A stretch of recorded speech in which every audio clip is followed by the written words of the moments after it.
Hi there, Loy Machedo speaking to you from loymachedo.com. Who's Loy Machedo? Think personal branding. Okay. I just thought I'd share with you a few tips on making calls with regards to seeking jobs. Okay.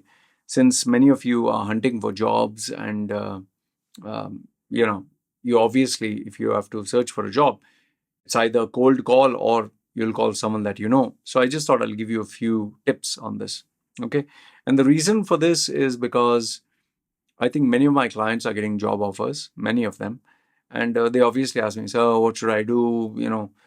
He's not picking up my call, or what should I say here? Or this is not a person I know, or this is someone that I know. So I just thought I'll give you a few points.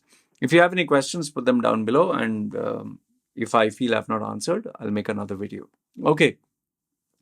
So the first one is obviously if you are hunting for a job and, cold calls is a part and parcel.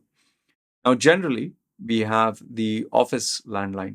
You'll call the office, a receptionist will pick up or a secretary will pick up. Now, understand this much. The person who picks up the phone, they are inundated with so many calls. They are just fed up. Yes, hello, how may I help you? This company, that company. And it's not that they want to be rude to you, or it's not that they enjoy putting people down, but they are just busy with work. They just want to finish and move to the next call. And sometimes they end up getting 10, 20 calls. Okay, sorry.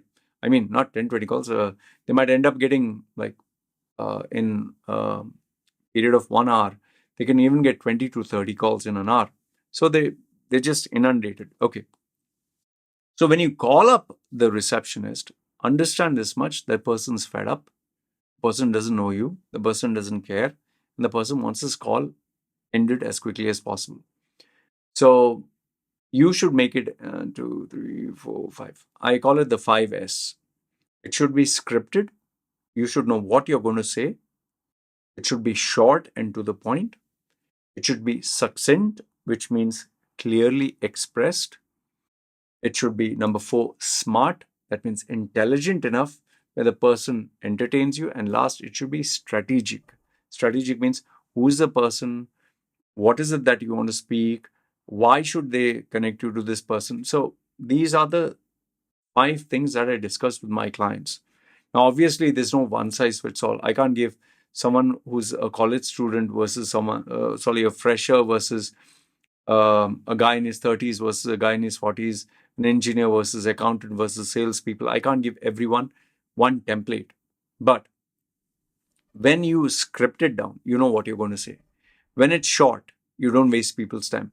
When it's expressed clearly in a way that you articulate that a person with your pleasing voice, okay? And when it's smart, you don't just say, "Can I speak to this guy?" They'll be, "Sorry, who are you? Why should I, what does the person have to do with you? Why do you want to speak to him?" So you should be smart enough to understand beforehand these questions and strategic. Remember, there's no straightforward way. There's no being honest. Sometimes you have to be dishonest. Sometimes you have to play games. Sometimes you have to tell, the white lies, the gray lies. Yeah, Mr. So-and-so knows me very well. Oh, he had requested this information. There are different ways to go about it, okay? So that is when you're doing a cold call. Now, if in case you are talking to the decision maker, the manager, or the HR person, or the person who can decide to meet you, same format follows. The only difference being is now it has to be very serious. It cannot be a time waster. And remember, these guys who are decision makers, they are only interested to know either it's their benefit or the benefit of their brand or their company. And if it's the owner of a company, he just wants to know how will you benefit the company. That's it. If you just focus on that theme alone, you'll get through. Okay. The other things which I tell people where cold calls are concerned is less is better. Okay. Don't go on. And I think the key area that you have to identify is why should the person help you? Why should the person entertain you? Why? What does the person gain? Obviously, you'll say, I don't know the answer. That's the easiest thing to say. Or you can say, the person doesn't need me. I need the person. So now, use your brain, use your mind. What can you do to make the person feel there's some benefit? That involves a little bit of thinking, which not many, like they say, common sense is not very common, which is why I tell people sit down with a senior person or a mentor and get the answer to this. This is something I tend to do with my clients. Uh, we have to. We have to go through this grind. So that is cold calls. Now let's assume there's someone who you know, person that you know. By that I mean not like a best friend or something, someone that you met and okay. Here I'll give you one, two, three, four, five, six. Say five points. First one, obviously, it has to be scripted. You should know what to say to this person, like, oh, I met you there, this, whatever, remember me, okay. Second one, it should be very focused. Don't ramble on, hey, hi, how are you doing, how are things? No, focused. Number three, it should be action oriented, to the point. It should be, what is it that you want? What is it that you want from them? What is it that you're looking? Make it easy. Don't say, I want 10 people's contacts or can you introduce me to this particular guy? If you give him a yes or no, he will most probably say no. Then what will you do? So, number three, action oriented, but with options. Number four, you don't have to be an ass kisser. Many people think, hi, how are you? Oh, it's amazing. No, listen, be serious and to the point. Let them understand from your tone, you're respectful but serious. This thing about smiley, smiley, happy, happy, it just doesn't work. People don't have time for clowns. Point number five is it has to be brief and to the point. People are busy, they have their lives, they have their schedules, they have their agenda, they have their priorities. They don't have time to waste. You must get to the point. What do you want? And make it easy for them to give it to you. Okay, tell them I just want two people saying who I should get in touch with and whom I would like to speak to with regards to ABC. And always keep in mind, if you make it easier and give them an easy option, which they can do now with a sense of urgency, it's better rather than, oh, when can you give it to me? After 10 days. Okay, I'll call you after 10 days. And then most probably they'll not pick up your phone or they'll avoid you, which is even worse. And the second bit that I'll give you with someone that you know, you must have a date, a specific plan of action, and a measurable result. Keep these three in mind: date, okay, target, an action plan, and a measurable result. Otherwise, if you say, well, oh, I would like this person's number, or can you introduce me to so and so? Okay, I'll get back to you. Get back to you when? Tomorrow? The after tomorrow? 5 days? Oh, yeah, call me after 5 days. Yeah, but when? What time? What date?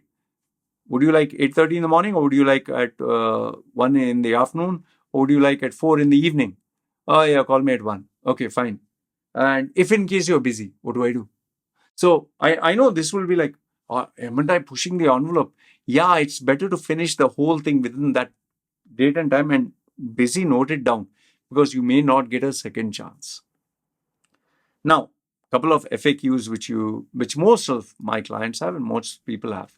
Okay, what if someone you called them up and now they don't pick up your phone?